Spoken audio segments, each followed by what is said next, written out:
What's up guys, it's Darius. Today I'm bringing you guys another Final Fantasy 15 video. Now this video is actually just going to be basically a pre-launch sort of hype video, I guess you want to say. And what I'm going to be doing is basically going over the early reviews that have just gone up by some of the bigger gaming websites out right now. Now some of these gaming websites obviously you may not agree with, some of them you might have some opposing views on, but that's the whole point of this video. I'm basically going to be grabbing reviews from about 5 gaming websites that are pretty big, that a lot of people go to for reviews, and this is actually the most I guess critical of the critical you can get. Now obviously reviews are opinions, so some of the stuff that you might hear or some of the scores you might see are going to be either you might agree with or you don't agree with at all, but that's the whole point of the video. Again, it's to give you guys different opinions and different views based on the game. Now when I go into these reviews, I'm not going to actually go over all of the details because again, for me and for you guys, I don't want to spoil anything at all. That's even going down to how they think a certain thing works or what certain things might be in the game that we haven't even heard about yet. They go into these reviews. So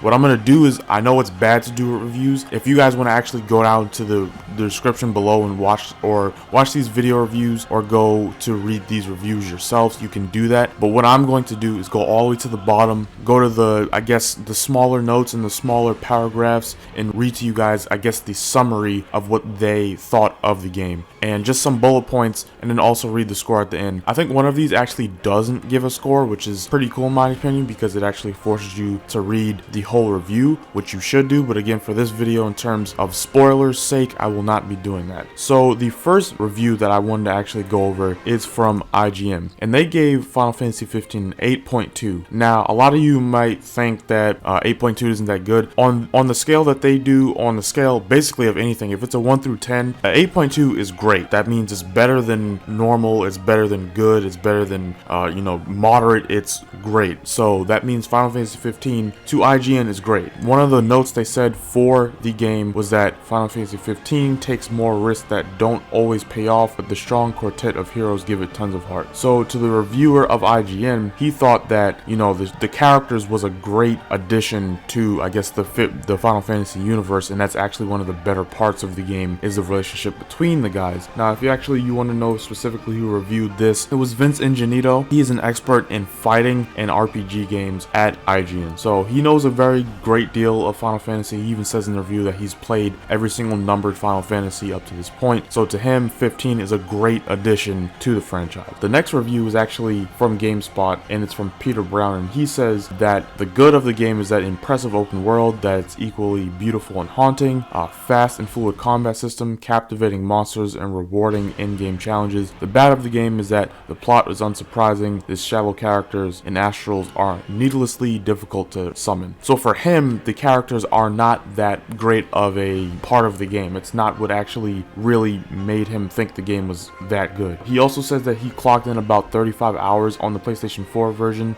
30 hours later, he continued to travel around the world in the continent of Eos in search of legendary weapons and beasts worthy of his sword. And also, yeah, that's basically the side notes if you wanted to get into the extraness of it. But that was basically it for his review. He gave it an 8. He said it was great. Again, an 8 on a 1 to 10 scale is great. So again, he thinks it's a great entry into the Final Fantasy series. The next review is from Polygon, and they say on the wrap up that Final Fantasy 15's own opening text describes it as a Final Fantasy for fans and newcomers alike. The game contains pieces sure to disappoint players in both camps, but it also provides a refreshingly human take on the classic RPG journey that I hope will inspire future games in the franchise. 15 can be baffling in some of its questionable choices, but across the board, it hits more than it misses. It hums with an energy and passion that I love, a sense of camaraderie, friendship, and adventure that fills an old and struggling formula with new relevance. And they also give it a 9. So far, the highest review for this game by Polygon is a 9. And they basically, again, this reviewer praises the relationship between the 3 guys of Noctis, Ignis, Prompto, and Gladiolus. And I'm glad that that's a reoccurring thing more than not between these reviews, is that the relationship between the guys so far seems to be a very positive thing in the game. So yeah, the highest so far of these reviews is a 9, and that was from Polygon. The next one actually does not give a score. It's from Kotaku, and they say these last 2 paragraphs are really cool. And especially the last paragraph that I'm about to read. The first one is, quote, "I don't know how Final Fantasy 15 will be remembered when held up to the rest of the Final Fantasy pantheon, but I do know that it's got everything I want from a Final Fantasy game. I know that it'll be yet another snapshot in a life filled with Final Fantasy, another grand adventure, another gang of worthy heroes, another tale of crystals, magic, and betrayal and love, all beautiful melodies and lush scenery, and a finely honed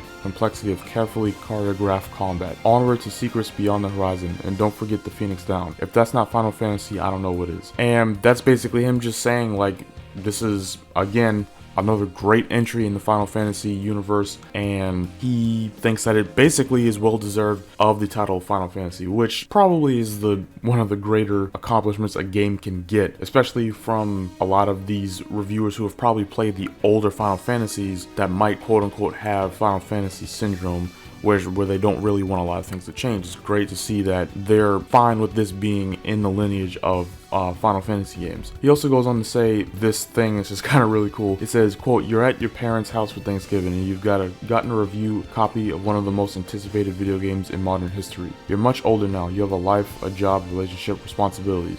You can feel yourself getting jaded. Few big budget games, Japanese games, live up to the ones you loved all those years ago, and you don't think that this new one will have as much impact on you. Then you start playing and playing. When you finish the game, thirsty and bleary-eyed, you feel like you just got punched in the gut. What an ending. You're not ready to stop spending time with Noct, Gladio, Iggy, and Pronto. You look over at the clock, it's 4:30 in the morning. You pick up the controller and jump back in again." So that last paragraph is really cool because it says a lot. It basically says that this game really is for the older fans that have kind of been away from Final Fantasy, the current fans that are very much into it, the younger fans, some of the people who haven't played video games at all in a while, and some people who are even new to that type of gaming. It's going to be for you. Also, he basically says that the story is very much invested. You're going to be invested in the story so much that you're going to want to play again, on top of the fact that there's going to be side quests for you to get into, and you're going to enjoy those as well. So I really like that paragraph from the Kotaku review of the game. So again, they don't give an exact score, but to me, I would say that was either an 8 or a 9. So it's running into, again, that same theme we're seeing for this game, and it's great to superb, 9 being superb. The last review I actually wanted to go over is from Destructoid. Now, what I wanted to do is actually just read this last paragraph because they actually do give a paragraph again, and they give a small little side note at the bottom. It says, "As I'm typing this up now, I'm seeing a future where people buy 15 due to some of the more positive assessments like this one and walk away disappointed. Because if you loathe JRPGs, XV is not going to make you a believer. In a way, it's silly that Square spent 10 years making this, and it feels like a really shiny version of something it would have actually made 10 years ago. While a complete overhaul of the genre can certainly suit someone's needs, XV suits mine just fine." And they actually go on to give the game a 9. So this is the second 9 we've seen so far, and they say, "As a note, a hallmark of excellence. It may have some flaws, but they are negligible to what is otherwise a supreme title." So that's basically the end of the reviews that I wanted to go over, you guys. This is just a video going over, again, some of the bigger websites giving the reviews. A lot of people are going to see these reviews, and so far from very, I guess, experienced reviewers, especially in the JRPG and RPG genre, it's great. A lot of them think the game is a great addition to the series. Some of the complaints are that the characters don't really, I guess, leave a mark on some of them, but most of them actually do like a relationship. Combat doesn't seem to be a problem for most of these reviewers. The story seems for some of them to be a little iffy, but most of them think the story is nice as well. One thing across the board I think all of them seem to have in common is that they love the end game, that there's a lot of dungeons. I think even in the review for Kotaku or Final Fantasy 15 review for Polygon, they go over and basically say that one of the in-game dungeons is probably one of the best experiences they've experienced in a video game ever, which is saying pretty much a lot. Now, again, what I basically want to end this video on saying is, again, these are opinions. You could have a much better experience in these guides and have a way better opinion of the game. You could have a much worse opinion. This is solely just to show a lot of people that there's differing opinions, and they're all coming from bigger websites that have very experienced writers and very experienced journalists that are good. No matter what your take is on one of the websites or all of these websites, these guys have put in a lot of work into playing this game